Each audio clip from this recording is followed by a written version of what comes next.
கரூரில் நடைபெற்ற அரசியல் கட்சியினுடைய கூட்டத்திற்கு சென்றவர்கள் கூட்ட நெரிசலில் சிக்கி இதுவரை 31 பேர் இறந்திருக்கின்றார்கள்.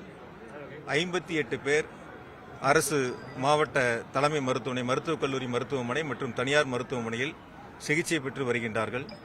இந்த சம்பவம் நடந்து உடனடியாக முதலமைச்சர் அவர்கள் மாவட்ட ஆட்சித்தலைவர் அவர்களுக்கும் மாவட்ட காவல்துறை உயர் அதிகாரிகளுக்கும் எனக்கும் தொடர்பு கொண்டு உத்தரவிட்டு உடனடியாக மருத்துவமனைக்கு நேரில் சென்று கூடுதல் மருத்துவர்களை வரவழைத்து உடனடியாக அவர்களுக்கு தகுந்த சிகிச்சை அளிக்க வேண்டும் என்று முதலமைச்சர் அவர்கள் உத்தரவுகளை வழங்கினார்கள்.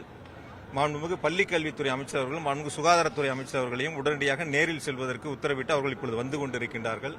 நாளை காலை முதலமைச்சர் அவர்கள் இங்கு நேரில் வருகை தந்து இந்த பாதிக்கப்பட்ட மக்களை சந்திப்பதற்காக வருகை தர இருக்கின்றார்கள்.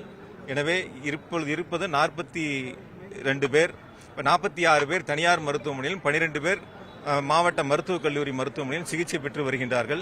நம்முடைய மாவட்டத்தினுடைய மாவட்ட மருத்துவக் கல்லூரி மருத்துவமனையில் பணியாற்றக்கூடிய அனைத்து மருத்துவர்களும் இப்பொழுது உடனடியாக பணிக்கு வரவழைக்கப்பட்டு சிகிச்சை அளித்துக் கொண்டிருக்கின்றார்கள். கூடுதலாக நாமக்கல் மற்றும் சேலம் மாவட்டங்களிலிருந்து மருத்துவர்களை வரவழைப்பதற்கு உத்தரவிடப்பட்டு இன்று இரவே அவர்கள் அனைவரும் இங்கு வந்து சிகிச்சை அளிப்பதற்கு வருகை தந்து கொண்டிருக்கின்றார்கள். மெடிக்கல் டீம் போட்டிருக்காங்க. மெடிக்கல் காலேஜ்ல ஒரு குறிப்பிட்ட அளவு தான் டீம் இருக்கும். இப்ப நிறைய பேர் வந்திருக்கனால என்ன மாதிரி மெடிக்கல் எல்லா டாக்டர்ஸும் டியூட்டி ஷிப்ட்ல இருப்பாங்க. எல்லா டாக்டர்ஸும் இப்ப டியூட்டிக்கு வந்துட்டாங்க.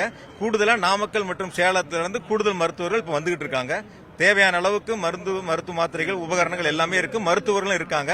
பாதிக்கப்பட்டவங்களுக்கு தகுந்த சிகிச்சை மிக வேகமாக வழங்கப்பட்டு வருகின்றன. தனியார் மருத்துவமனையில சிகிச்சை பெற்றுட்டு இருக்காங்க. அவங்களை எப்படி கண்காணிக்கிறதுக்கு நான் தனியார் மருத்துவமனைக்கு நாங்களே போய் நேரில் பார்த்தோம். அங்க டாக்டரையும் சந்திச்சோம். அங்க இருக்க மருத்துவர்களும் சிகிச்சை அளிச்சுக்கிட்டு இருக்காங்க.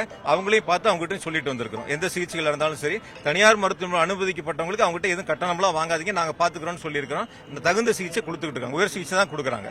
முதலமைச்சராக தான் உத்தரவிட்டாங்க. மாவட்ட ஆட்சியர், காவல்துறை அதிகாரிகள் நேரில் இருந்து அவங்களுக்கு தேவையான அனைத்து உதவிகளையும் செய்யணும், உயர் சிகிச்சை கொடுக்கணும் அப்படிங்கிறது முதலமைச்சருடைய ஆணை. குழந்தைகள் நிறைய பேர் இருக்கிறத பார்க்க முடியுது. அவங்களுக்கு சிறப்பு சிகிச்சைக்கு எல்லாத்துக்குமே தனித்தனியா சிகிச்சை, எல்லா சம்பந்தப்பட்ட குழந்தைகள் சம்பந்தப்பட்ட மருத்துவர்களும் இப்ப பணியில் இருக்காங்க. முழுவதுமா மருத்துவக் கல்லூரி சேர்ந்திருக்கக்கூடிய அனைத்து மருத்துவர்களும் இப்ப பணிக்கு திரும்பி இருக்காங்க, சிகிச்சையில் இருக்காங்க. இப்ப இருக்காங்க. மொத்தம் 31 பேர் இருந்திருக்காங்க சார். அதுல கொஞ்சம் குழந்தைகளும் இருக்காங்க, பெண்கள் இருக்காங்க. அதனால இப்ப அது சம்பந்தம் இப்ப பாத்துட்டு இருக்கோம். ஏன்னா தொடர்ந்து இப்ப சிகிச்சை கொடுத்துட்டு இருக்காங்க. எந்தவித மீண்டும் கூடுதலாக எந்தவித உயிர் சேதமும் ஏற்படாத அளவிற்கு மாவட்ட நிர்வாகம், அரசு மருத்துவமனை, மருத்துவக் கல்லூரி மருத்துவமனை விரைவாக சிகிச்சை கொடுத்துட்டு இருக்காங்க.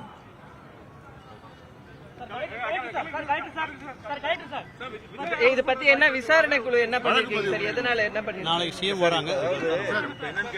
என்னன்னு கேட்டீங்கன்னா இப்ப முதல்ல சிகிச்சை முக்கியம். இது சம்பந்தம் மற்றதெல்லாம் அப்புறம் பேசுவோம். அதான் இது முதல்ல சிகிச்சை முடிப்போம். பாதிக்கப்பட்டவங்களுக்கு இப்ப சிகிச்சை கொடுக்கணும். அதுக்கான எமர்ஜென்சி போயிட்டு இருக்கு. இது முடியட்டும், மற்றதெல்லாம் நாளைக்கு பேசுவோம். முதல்ல இது ரொம்ப முக்கியம். உயிர் காக்கிறது ரொம்ப முக்கியம். இதை முடிச்சுக்கிட்டு அப்புறம் பேசுவோம். காவல் கண்காணிப்பாளர் இருக்காங்க, மாவட்ட ஆட்சியர் இருக்காங்க, எல்லாம் உயர் அதிகாரிகள் இருக்காங்க, ஐஜிங்க இருக்காங்க, எல்லாருமே இங்க இருக்காங்க. அதனால கண்டிப்பா அதுக்கு தகுந்த வேலைகள் நடந்துகிட்டு இருக்கு. ட்ரெண்ட ஃப்ரெண்ட் ஆக்கிக்கோங்க. தந்தி டிவியின் சப்ஸ்கிரைபர்ஸ் அண்ட் ஃபாலோவர்ஸ் குடும்பத்துல நீங்களும் இணையுங்க.